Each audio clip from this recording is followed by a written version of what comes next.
राधे राधे दोस्तों। US Israel बनाम Iran के इस कॉन्फ्लिक्ट में अब यूएस और इजराइल को इतना तो समझ में आ चुका है कि ईरान को अपन लोग जितने हल्के में ले रहे थे ना, इनको इतने हल्के में लेना नहीं चाहिए था। इनको वेनेजुएला समझना नहीं चाहिए था। सोच समझकर इनसे लड़ाई मोलना चाहिए था। और इसी कारण से आप लोग देखेंगे कि जब से ये कॉन्फ्लिक्ट शुरू हुआ, पहली बार यूएस और इजराइल ने ईरान की ऑयल फैसिलिटीज को टारगेट करना शुरू कर दिया है। इसके मायने बहुत है, ऐसे ही नहीं कि टारगेट कर रहा है भाई। टारगेट करने का मतलब यह है कि ये ईरान के बैकबोन को टारगेट कर रहे हैं, उनके रीढ़ की हड्डी ये लोग तोड़ना चाहते हैं। क्यों? ताकि वो ईरान को जल्द से जल्द घुटने पे ला सके, क्योंकि अगर ये युद्ध खिंचता चला गया ना तो उनको भारी नुकसान होगा। क्योंकि इन ईरान वालों के पास मिसाइलों का, बैलिस्टिक मिसाइलों का जखीरा है और एक से बढ़कर एक बैलिस्टिक मिसाइलें हैं। ड्रोन्स के भंडार है। इनके सस्ते ड्रोन्स यूएस और इजराइल के महंगे महंगे वॉर इक्विपमेंट पे भारी पड़ रहे हैं। और इसी कारण से जल्दी इस युद्ध को समाप्त किया जाए, जल्दी से जल्दी ईरान को कैसे घुटने पे लाया जाए, इसी चीज को देखते हुए कहीं ना कहीं उनकी ऑयल फैसिलिटीज पे ये लोग हमला कर रहे हैं।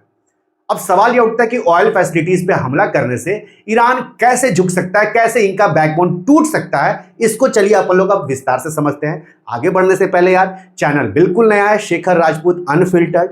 आपको क्या करना है? आपको सपोर्ट करना है। बस सपोर्ट कैसे कर सकते हैं? वीडियोस अच्छा लगे तो लाइक करिए, दोस्तों के साथ शेयर करिए, कमेंट करिए और चैनल को जरूर सब्सक्राइब करिए। आगे बढ़ते हैं। सबसे पहले ये जो इन्होंने हमला किया, ये हमला इतना भयानक था, इतनी जबरदस्त बॉम्बार्डिंग हुई कि आप लोग देख सकते हैं हवा ने अपना रुख बदल लिया। बादल काले काले हो गए। ये भाई वो सावन वाले काले काले नहीं, ये टॉक्सिक सारे बादल हो गए। हवाएं पूरी तरीके से टॉक्सिक हो गई। सांस लेने में वहां पर दिक्कत आने लगी लोगों को। जो बारिश हुई उसमें एसिडिटी थी। इतना भयानक ये हमला था, इतनी भयानक बॉम्बार्डिंग थी। मतलब केमिकल्स जो थे वो हवा में घुल मिल गए ऑयल फैसिलिटीज को टारगेट करने की वजह से।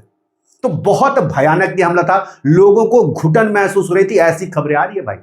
तो जनता तो त्रस्त है ही है, ईरान की सरकार भी जो है वो उसको बहुत घाटा यहां से भुगतना पड़ रहा है। सबसे पहले किन ऑयल फैसिलिटीज को टारगेट किया तो आप लोग देख सकते हैं इन चारों ऑयल फैसिलिटीज के नाम है। जैसे कि तेहरान रिफाइनरी हो गया, जो कि सदर्न तेहरान में है। एक ऑयल डिपो था करज में, उसको इन्होंने अटैक किया। इसके अलावा शाहरन ऑयल डिपो था वेस्टर्न तेहरान में। मतलब तेहरान जो कैपिटल है वहां की ऑयल फैसिलिटीज को मेनली इन्होंने टारगेट किया। तो ये जो टारगेट था, ये जो हमला था, बिल्कुल सोच समझ के था, ताकि तेहरान के अंदर केओस फैलाया जा सके। सरकारी कामकाज कहां होता है? अब भारत का कामकाज कहां होगा? नई दिल्ली में ही होगा ना।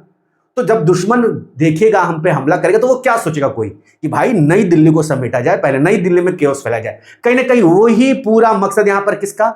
यूएस और इजराइल का था। इसी कारण से इन चार ऑयल फैसिलिटीज पे उन्होंने हमला किया। देखिए हमला कितना भयानक था कि भाई साहब आग की लपटें उठ रही हैं। आग की लपटें उठ रही हैं, ऐसा लगे जमीन से आग निकल रहा हो। भयानक हमला, बिल्कुल काले काले बादल और आग की लपटें पूरे आसमान तक फैल रही थी। इतना भयानक यहां पर हमला था। अब मैप में देखिए ताकि आपको और क्लैरिटी मिल जाए।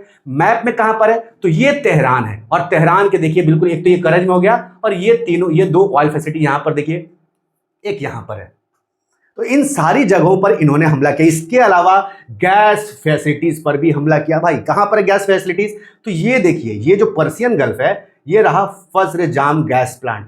इसके अलावा द साउथ पारस फील्ड, यहां पर ये दोनों हैं यहां पर। तो यहां पर भी इन्होंने हमला किया। तो ये जो हमले हुए ये ऐसे ही नहीं हुए, ऐसे ही नहीं हुए, ये बहुत इंपॉर्टेंट थे। कैसे इंपॉर्टेंट थे? एक एक करके देखिए। सबसे पहले बात करें शाहरन ऑयल डिपो की। ये तेहरान का one of the largest fuel storage है और डिस्ट्रीब्यूशन हब है।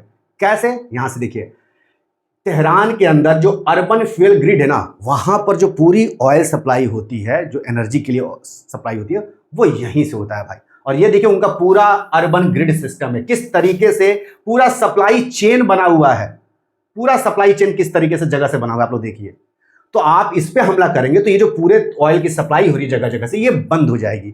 बंद हो जाएगी तो तेहरान के अंदर क्या होगा? केओस क्रिएट होगा। जनता सड़कों पर आएंगी, सरकार के खिलाफ विद्रोह करेंगी कि भाई तुम जल्दी से ये युद्ध खत्म करो, चाहे जैसे खत्म करना चाहो। तो या तो वो खुद ही सरकार को पलटने की कोशिश करेंगे या फिर जो सरकार है उसको कमजोर करने की कोशिश करेंगे। तो कितना बड़ा माइंडसेट है यहां से आप लोग समझ सकते हैं। ऐसे ही नहीं हमला किया गया है तेहरान के इन ऑयल फैसिलिटीज पे। एक और बात करें, तेहरान रिफाइनरी, यहां पर भी हमला हुआ। ये जो है इसकी कैपेसिटी आप लोग देखिए 2,25,000 बैरल पर डे, और ये जो है ईरान की मोस्ट पॉपुलस और इकोनॉमिकली सिग्निफिकेंट रीजन जो तेहरान है वहां पर इससे जो है ऑयल सप्लाई की जाती है रिफाइन करके।